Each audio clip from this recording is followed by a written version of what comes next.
वीर सावरकर जी की तो बहुत बड़ी भूमिका है। और मैं ये भी आप सबसे कहना चाहता हूँ, हमने तो आज उन अनसंग हीरोज के बारे में बात कही है कि जिनको देश ने याद ही नहीं किया। और इसके पीछे कारण क्या रहा? क्या ये जानबूझकर हुआ? क्या जानबूझकर देश के कुछ लोगों को ही श्रेय देने का काम किया गया कि स्वतंत्रता में उनकी ही बड़ी भूमिका थी और बाकियों को भुलाने का काम किया है? हम धन्यवाद दें प्रधानमंत्री मोदी जी के कि अमृत महोत्सव मनाने के लिए जहां एक और जनभागीदारी को उन्होंने बल दिया है, वहीं आज की युवा पीढ़ी को संकल्प लेने के लिए आगे बढ़ाने का काम किया है।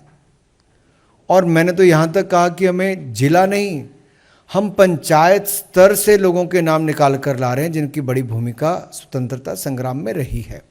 और अगर किसी प्रदर्शनी में कहीं कमी रही होगी तो उसको दूर करना चाहिए।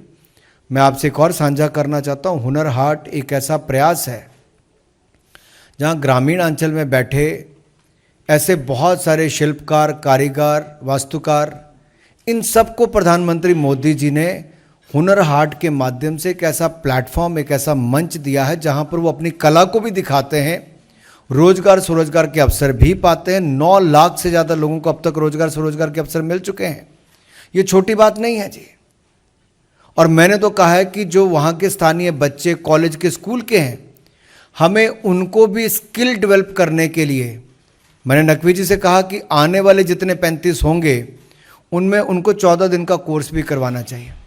हमारे मिस्टर राव जिनको पद्मश्री अवार्ड भी मिला है, वो भी उन कलाकारों में से वहीं पर बैठकर शिल्पकारी का अपना काम कर रहे थे।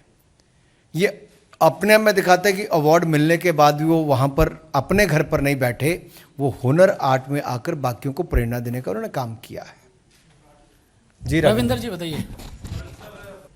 देखिए, लाल किला तो हम सबके लिए केवल 15 अगस्त की बात नहीं है, पूरे देश के लिए एक ऐसा प्रतीक है। अब आप कहेंगे कि वहाँ पे म्यूज़ियम क्यों बनाया गया? ये इसलिए भी बनाया जाता है और एक स्थान का एक अपना महत्व होता है। अगर आप योग दिवस को देखेंगे, आप इस बार देखेंगे ऐसी आइकॉनिक स्थानों पर मनाने जाने वाले हैं कि आप कहेंगे तो 75 स्थान ही क्यों चुने, 750 क्यों नहीं चुने, या 7500 क्यों नहीं चुने?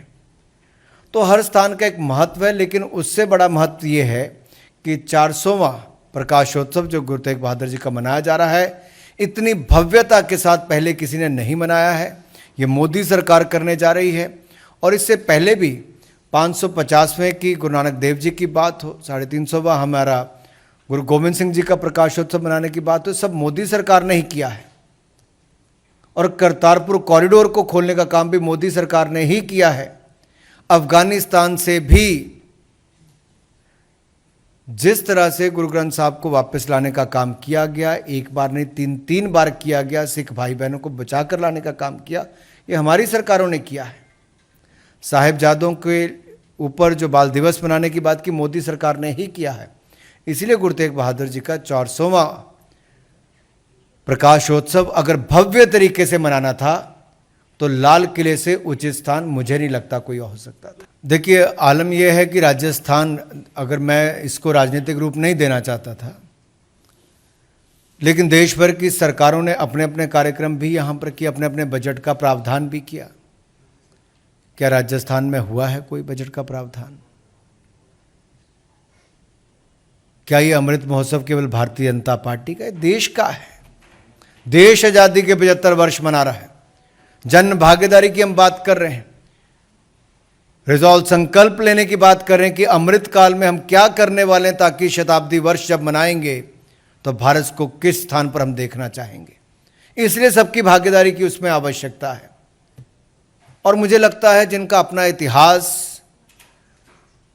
भ्रष्टाचार और दंगों से जुड़ा हुआ होगा, उनसे आप ऐसी ही कल्पना कर सकते हैं बयान देने की, जो नफरत के बीज बो रहे हैं कि देश का भला नहीं कर रहे, देश की छवि खराब करने का काम कर रहे हैं। देखिए, वो क्या कहते हैं, क्या नहीं कहते, और उन पर कितने लोग विश्वास करते हैं, ये अपने आप में एक बड़ा प्रश्न चिन्ह उनके ऊपर खड़ा होता है।